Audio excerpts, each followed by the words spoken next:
চলুন আজকে আপনাদের বাচ্চাদের খুবই পছন্দের ২ রকম দুর্দান্ত স্বাদের কাঁচা আমের আচার বানিয়ে দেখাই। আর এই আচারগুলো বানাতে হাতে মাত্র ৫ মিনিট সময় লাগে। খুবই অল্প সময়ের মধ্যে ঝটপট বানিয়ে ফেলতে পারবেন আর খেতেও হবে ভীষণ মজার। আসসালামু আলাইকুম বন্ধুরা, কিচেন বাঙালিয়ানা চ্যানেলে আপনাদের সবাইকে স্বাগত জানাই। তাহলে কাঁচা আম ফুরিয়ে যাওয়ার আগে এই হোমমেড জ্যামটি তৈরি করে নিয়ে বাচ্চাদের ব্রেডের সঙ্গে লাগিয়ে দিতে পারেন, খেতে দারুণ টেস্টি হয়। তো জ্যাম তৈরি করে নেওয়ার জন্য আমি এখানে ২টা কাঁচা আম নিয়েছি। আর জ্যাম তৈরি করার ক্ষেত্রে আম যত একটু টক দেখে নেবেন ততই কিন্তু জ্যামটা খেতে বেশি ভালো লাগবে। তো আমগুলোকে ধুয়ে ভালো করে পরিষ্কার করে নিয়ে একটা পিলারের সাহায্যে খোসাটা ছাড়িয়ে নিচ্ছি। খোসা ছাড়িয়ে নেওয়ার পর এই আমগুলোকে আমি কুচি কুচি করে কেটে নেব। আমগুলোকে একটু মোটা মোটা করে কেটে নেওয়ার চেষ্টা করবেন। খুব বেশি পাতলা হলে কিন্তু আমগুলো গলে যেতে পারে, তাই একটু মোটা করেই কাটতে হবে। আর এই জ্যাম তৈরি করার ক্ষেত্রে কিন্তু খুব বেশি আমের প্রয়োজন হয় না, অল্প আমেই অনেকটা জ্যাম তৈরি হয়ে যায়। তো আমি এখানে 2টো আম নিয়েছি আর আমগুলো কিন্তু এখানে প্রচুর টক নিয়েছি। তো দেখুন আমগুলোকে একটু মোটা মোটা পিস করে কেটে নিচ্ছি। তো 2টো আমকে ঠিক একই রকমভাবে আমি কেটে নেব।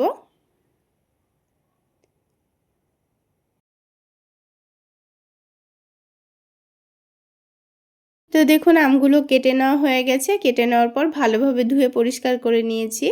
এবারে আমগুলোকে রান্না করে নিতে হবে। তো তার জন্য কড়াইয়ের মধ্যে আমগুলো দিয়ে দিচ্ছি। এবার এখানে পানি দিয়ে দেব। আর জ্যাম তৈরি করার জন্য আম সেদ্ধ করার সময় কিন্তু পানিটা একটু মেপে নিয়ে দিতে হবে। তো এখানে আমি একটু বেশি পরিমাণে পানি দিয়ে দেব। তো এখানে আমি 4 কাপ পরিমাণ পানি দেব। কারণ সেদ্ধ হয়ে গিয়ে কিন্তু পানিটা অনেকটাই কমে যাবে, তখন কিন্তু জ্যামের পরিমাণটা কম হয়ে যাবে। তো এখানে আমি 4 কাপ পরিমাণ পানি দিয়ে একটা ঢাকনা দিয়ে ঢেকে সেদ্ধ করতে বসিয়ে দিয়েছি। এবার যখন আমগুলো খুব ভালোভাবে সেদ্ধ হয়ে যাবে তখনই কিন্তু আমাদের এই পানিটা লাগবে জ্যাম তৈরি করার জন্য। তো দেখুন একটু ভালোভাবে নাড়াচাড়া করে নিচ্ছি। আর বন্ধুরা এখানে লক্ষ্য রাখতে হবে আমগুলো সেদ্ধ করার সময় যেন অতিরিক্ত গলে গিয়ে পানির সঙ্গে না মিশে যায়। পানির সঙ্গে মিশে গেলে কিন্তু জ্যামটা দেখতে খুব একটা স্বচ্ছ হবে না।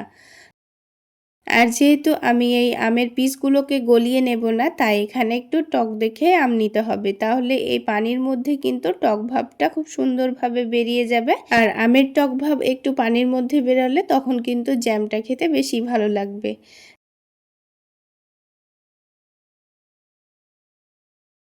তো দেখুন আপনারা দেখে নিশ্চয়ই বুঝতে পারছেন আমটা প্রায় সেদ্ধ হয়ে গেছে। তো আমি একটা চামচ দিয়ে আপনাদের দেখিয়ে দিচ্ছি, দেখুন আম কিন্তু খুব সুন্দর সেদ্ধ হয়ে গেছে। তো আমটা সেদ্ধ হয়ে যাওয়ার পর খুব বেশি নাড়াচাড়া করে আমটা না গলিয়ে এবার এটাকে নামিয়ে নিতে হবে।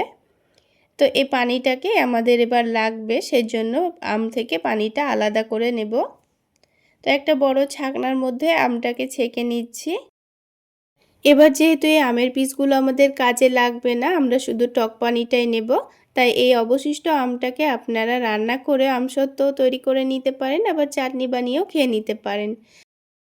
এবার জ্যাম তৈরি করে নেওয়ার জন্য আমাদের এই টক পানিটাকে একটু মেপে নিতে হবে। তো এই পানিটা কিন্তু আমার মেজারমেন্ট কাপের 2 কাপ পরিমাণ হয়েছে। আপনারা যে কোনো বাটি বা কাপ দিয়ে মেপে নিতে পারেন।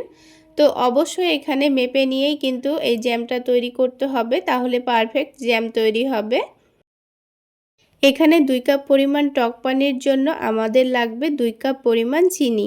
আর আপনারা যদি অল্প করে বানাতে চান 1 কাপ পরিমাণ টক পানি হলে কিন্তু 1 কাপ পরিমাণই চিনি লাগবে। মানে যতটা পরিমাণ পানি হবে ততটা পরিমাণই চিনি দিয়ে দিতে হবে। তাহলে পারফেক্ট জ্যাম তৈরি হবে। তাহলে আমাদের আগার আগার পাউডার বা জেলেটিন কোনো কিছুই লাগবে না। শুধুমাত্র কাঁচা আমের টক পানি আর চিনি থাকলেই ঝটপট জ্যামটি তৈরি করে নেওয়া যাবে। তো বন্ধুরা এবার এই পানিটাকে অনবরত নাড়াচাড়া করে পানিটা ঘন হওয়া পর্যন্ত রান্না করে নিতে হবে। তো বন্ধুরা কাঁচা আমের এই সিজনে কাঁচা আম ফুরিয়ে যাওয়ার আগে অবশ্যই এইভাবে জ্যামটি বানিয়ে রাখবেন। এটা যেমন বাচ্চাদের খুবই পছন্দের একটি খাবার, তেমন বড়রাও কিন্তু খুবই পছন্দ করে। এবার এই পানিটাকে যতক্ষণ পর্যন্ত রান্না করব ততক্ষণ পর্যন্তই কিন্তু অনবরত নাড়াচাড়া করে যেতে হবে। যেহেতু আমি কাঁচা আমের জ্যাম তৈরি করে নিচ্ছি, তাই এখানে সামান্য পরিমাণ গ্রিন ফুড কালার দিয়ে দিচ্ছি। এতে করে দেখতে কিন্তু অনেকটাই লোভনীয় হবে আর পুরো কাঁচা আমের মতোই কালারটা চলে আসবে। এখানে ফুড কালার দেওয়ার জন্য কিন্তু টেস্টের কোনো রকম পরিবর্তন আসবে না। এটা শুধুমাত্র দেখার সৌন্দর্যের জন্যই দিয়েছি। এটা সম্পূর্ণ অপশনাল, আপনাদের হাতের কাছে না থাকলে বাদ দিতেও পারেন। তবুও কিন্তু জ্যামটা খেতে ভীষণ ভালো লাগবে।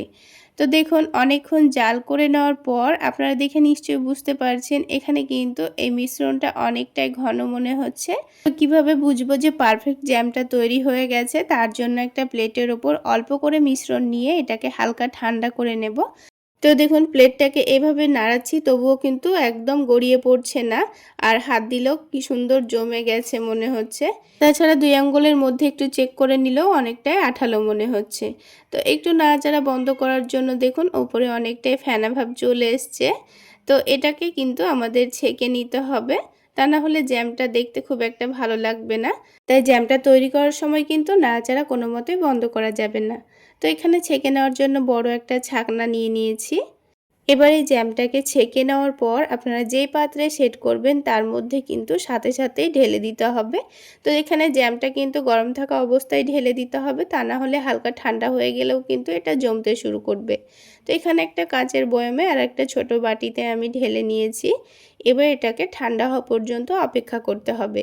ঠান্ডা হয়ে গেলেই কিন্তু জ্যামটা খুব সুন্দরভাবে জমে যাবে।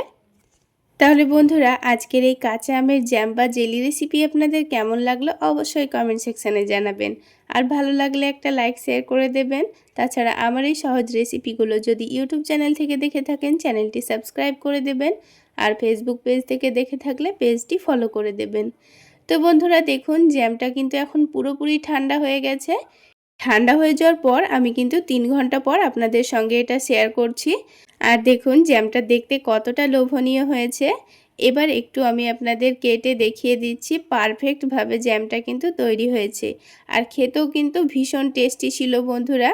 এবার একটা চামচ দিয়ে আমি আপনাদের কেটে জ্যামটা দেখিয়ে দিচ্ছি। দেখুন জ্যাম একেবারে স্বচ্ছ কাচের মতো দেখাচ্ছে, দেখতে কতটা লোভনীয় হয়েছে। এবার আমি এটাকে ব্রেডের সঙ্গে পরিবেশন করে নিচ্ছি।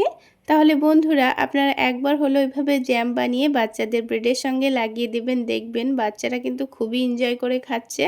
এইভাবে জ্যাম বা জেলি বানিয়ে আপনারা 1 বছর পর্যন্ত রেখে খেতে পারবেন। এই জ্যাম কিন্তু একটুও খারাপ হবে না। এর আগের কাঁচা আমের সিজনেও কিন্তু আমি এইভাবে জ্যাম বানিয়ে রেখেছিলাম, সেটাও কিন্তু 1 বছর পর্যন্ত থেকে গেছিল। তো আপনারা চাইলেও কিন্তু এইভাবে জ্যাম বানিয়ে রাখতে পারেন, দেখবেন বাচ্চারা কিন্তু খুবই এনজয় করে খাচ্ছে।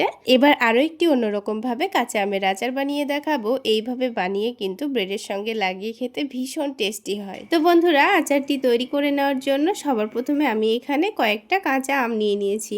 এখানে আমগুলোকে খুব ভালো করে ধুয়ে পরিষ্কার করে নিয়েছি। আর আমগুলো কিন্তু একটু ছোট সাইজের হলেও হবে। এবার আমের খোসাটাকে খুব ভালোভাবে ছাড়িয়ে নেব। তো সবগুলো আমের খোসা একসঙ্গে খুব ভালোভাবে ছিলে নিয়েছি। এবার আমগুলোকে একটু ভালোভাবে ধুয়ে নিচ্ছি। তো প্রথমে আমটাকে ছিলে নেওয়ার পর ধুয়ে নিতে হবে, তারপর আর ধোয়ার কোনো দরকার নেই। তো একটা আম পানি থেকে তুলে নিলাম গ্রেট করার জন্য। তারপর বাকি আমগুলো পানির মধ্যে রেখে দিতে হবে। আর গ্রেটের যে দিকটা একটু বড় বড় ফুটো আছে সেই দিকে আমি আমটাকে গ্রেট করে নিচ্ছি। আপনারা চাইলে ছোট দিকটা দিয়েও গ্রেট করে নিতে পারেন, তাতে কোনো অসুবিধা নেই। আর বন্ধুরা এই আচারটা তৈরি করার সময় কিন্তু ভুলেও অল্প করে তৈরি করবেন না, এটা খেতে এতটা টেস্টি হয়।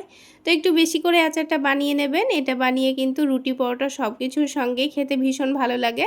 তাছাড়া বাচ্চাদের স্কুল টিফিনের জন্য ব্রেডের মধ্যেও লাগিয়ে দিলে বাচ্চারা কিন্তু খুবই মজা করে খেয়ে নেবে। তো আমগুলো গ্রেট করার সময় একটু সময় লাগলেও আচারটা তৈরি করতে কিন্তু একটুও সময় লাগবে না, 10 মিনিটের মধ্যে কিন্তু আচারটা তৈরি হয়ে যাবে। তো বন্ধুরা আমগুলো সব আমার গ্রেট করে নেওয়া হয়ে গেছে। এবার এখানে একটা মশলা তৈরি করে নেব। তো এখানে একটা প্যানের মধ্যে 2টো শুকনো মরিচ নিয়েছি, হাফ টেবিল চামচ পরিমাণ 5 ফোড়ন নিয়েছি, তারপর হাফ টেবিল চামচ পরিমাণ গোটা জিরা নিয়েছি, আর হাফ টেবিল চামচ পরিমাণ গোটা ধনে নিয়েছি। এবার একটা তেজপাতা নিয়েছি, তেজপাতাটাকে একটু কুচি করে দিয়ে দিচ্ছি। এভাবে কুচি করে নিয়ে ভেজে নিলে কিন্তু গুঁড়ো করতে খুবই সুবিধা হবে।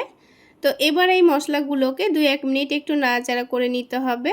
2-1 মিনিট গ্যাসের ফ্লেমটা লোতে রেখে মশলাটা ভেজে নিলেই দেখবেন মশলাটা কিন্তু অনেকটাই মুচমুচে হয়ে যাবে। তখন কিন্তু মশলাটা গুঁড়ো করতে খুবই সুবিধা হবে। তো এবার মশলাটা আমার ভেজে নেওয়া হয়ে গেছে। এবার এই মশলাটাকে আমি গুঁড়ো করে নেব। আপনারা একেবারেই কিন্তু মশলাটা অনেকটা পরিমাণ তৈরি করে নিয়ে রেখে দিতে পারেন, কারণ যে কোনো আচার তৈরি করার ক্ষেত্রেই কিন্তু এই মশলাটা দিলে আচারটা খেতে ভীষণ ভালো লাগে। তো মশলাটা কিন্তু আমি একেবারে ফাইন পাউডার তৈরি করব না, একটু দানা দানা ভাব রেখে দেব। আচারের মধ্যে একটু দানা দানা ভাব থেকে গেলেই কিন্তু বেশি ভালো লাগে। তো দেখুন মশলাটা ঠিক আমি এইভাবে গুঁড়ো করে নিয়েছি। তো আপনারা দেখে নিশ্চয়ই বুঝতে পারছেন মশলাটা আমি কিভাবে গুঁড়ো করে নিয়েছি। এবার আচারটা তৈরি করে নেওয়ার জন্য আমি এখানে মেজারমেন্ট কাপ মেপে 1 কাপ পরিমাণ খেজুরের নলেন গুড় নিয়ে নিয়েছি। আপনারা চাইলে গুড়ের পরিবর্তে চিনি দিয়েও কিন্তু আচারটা তৈরি করে নিতে পারেন। তবে গুড় দিয়ে আচারটা তৈরি করে নিলে কিন্তু আমাকে খেতে ভীষণ ভালো লাগে। তো গুড়টাকে এবার একটু জাল করে ঘন করে নেব। এখানে গুড়টা কিন্তু আগে থেকে অনেকটাই ঘন আছে আর অনেকটাই আঠালো আছে। তো একটু জাল করে ঘন করে নিলেই কিন্তু হয়ে যাবে। তো এবার গুড়ের মধ্যে সামান্য পরিমাণ লবণ দিয়ে দিলাম। এবার এখানে অল্প করে আদা নিয়ে নিয়েছি, আদাটাকে গুড়ের মধ্যে গ্রেট করে নেব। এখানে আদাটা কিন্তু আমি পুরোটা দিয়ে দেব না, সামান্য পরিমাণে গ্রেট করে দেব। আদাটা এই আচারের মধ্যে দিলে কিন্তু আচারটা খেতে ভীষণ ভালো লাগবে। তো আদা দেওয়ার পরও কিন্তু এই গুড়টাকে একটু ভালো করে নাড়াচাড়া করে ফুটিয়ে নিতে হবে। তো দেখুন এক টুকরো আদার মধ্যে কিন্তু আমি অর্ধেকটা দিয়েছি আর অর্ধেকটা রেখে দিয়েছি। এবার এই গুড়টাকে আবারও কিছুক্ষণ জাল করে নেব। আর জাল করে নেওয়ার পর গুড়ের মধ্যে যখন হালকা আঠালো ভাব চলে আসবে তখন আমি এখানে গ্রেট করে রাখা আমগুলো দিয়ে দেব। এবার আম দেওয়ার পর কিন্তু এই আমের মিশ্রণটা অনেকটা পাতলা হয়ে যাবে, যেহেতু লবণ দেওয়া আছে তাই হালকা একটু পানি ছেড়ে আসবে। তো গ্যাসের ফ্লেমটা বাড়িয়ে রেখে অনবরত নাড়াচাড়া করে যেতে হবে। আর যেহেতু আমি এখানে একেবারে কচি আম নিয়ে নিয়েছি তাই কিন্তু আচারটা তৈরি করতে খুব একটা সময় লাগবে না। আচারটা খুব অল্প সময়ের মধ্যেই সেদ্ধ হয়ে যাবে। আর যদি আমগুলো শক্ত হয়ে থাকে তাহলে এখানে আমটা একটু সেদ্ধ করতে সময়ও লাগতে পারে। তো এখানে দেখুন পানিটা শুকিয়ে আসা পর্যন্ত কিন্তু আমি আচারটাকে নাড়াচাড়া করে যাব। আর এইভাবেই কিন্তু গ্যাসের ফ্লেমটা বাড়িয়ে রেখে অনবরত নাড়াচাড়া করে নিয়ে আমি আচারটাকে সেদ্ধ করে নিয়েছি। আর এই আচারটা যদি গ্যাসের ফ্লেমটা লোতে রেখে দিয়ে রান্না করে নেন তাহলে পানিটা শুকিয়ে আসতে অনেকটাই দেরি লাগতে পারে, তখন কিন্তু আচারটা গলে যেতে পারে। এবার যখন আচারের মধ্যে আর একটুও পানি পানি ভাব থাকবে না, একটা আঠালো ভাব চলে আসবে, তখন এখানে আমি যে মশলাটা রেডি করে রেখেছিলাম সেই মশলাটা অল্প করে দিয়ে দেব। তো এখানে আমি মশলাটা একেবারে হাফ টেবিল চামচ পরিমাণ দেব, বাকিটা আমি রেখে দেব। যেহেতু আমি অল্প আচার তৈরি করে নিচ্ছি তাই মশলাটা কিন্তু এখানে অল্প করে দিয়ে নিতে হবে। তো এই মশলাটা দেওয়ার পর এবার এখানে সামান্য পরিমাণ কাশ্মীরি লাল মরিচের গুঁড়ো দিয়ে দিচ্ছি। তাহলে আচারটা খুব একটা ঝাল হবে না, কিন্তু কালারটা খুব সুন্দর আসবে। তো মশলাগুলো দেওয়ার পর গ্যাসের ফ্লেমটা আবারও লোতে করে দিয়ে এই আচারটাকে 2 মিনিট মতো আবারও নাড়াচাড়া করে নেব। মশলাটাকে এই আচারের সঙ্গে একটু ভালোভাবে মিশিয়ে নিলেই কিন্তু আচারটা তৈরি হয়ে যাবে। আর বন্ধুরা এই আচার যদি আপনারা অনেক দিন পর্যন্ত রেখে খেতে চান তাহলে এখানে 2 টেবিল চামচ পরিমাণ ভিনিগার দিয়ে দেবেন। তাহলে আচারটা অনেক দিন পর্যন্ত থেকে যাবে। তো আমি এই আচারটা 1 সপ্তাহের মধ্যেই শেষ করে নেব, সেই জন্য আমি এখানে ভিনিগার দিইনি। তো 1 সপ্তাহ পর্যন্ত আচারটা কিন্তু বাইরেই ভালো থাকবে, কোনো রকম ফ্রিজে রাখারও দরকার নেই। আর এই আচারটা কিন্তু পরোটার সঙ্গে খেতে ভীষণ টেস্টি হয় বন্ধুরা, চাইলে আপনারা বানিয়ে খেতে পারেন। তাহলে বন্ধুরা আজকের এই কুচি আচারের রেসিপি আপনাদের কেমন লাগলো অবশ্যই কমেন্ট সেকশানে জানাবেন। আর ভালো লাগলে একটা লাইক শেয়ার করে দেবেন। সেই সাথে আমার এই সহজ রেসিপিগুলো যদি ইউটিউব চ্যানেল থেকে দেখে থাকেন চ্যানেলটি সাবস্ক্রাইব করে দেবেন। আর ফেসবুক পেজ থেকে দেখে থাকলে পেজটি ফলো করে দেবেন। তো আচারটা আমি একটা বাটির মধ্যে তুলে নিচ্ছি। আর আপনারা যদি সংরক্ষণ করে রাখতে চান তাহলে এটাকে কাঁচের বয়ামে ভরে রাখবেন আর তার মধ্যে অবশ্যই ভিনিগার দিয়ে দেবেন। তো দেখুন বন্ধুরা আচারটা কিন্তু গলে যায়নি, আপনারা দেখে নিশ্চয়ই বুঝতে পারছেন।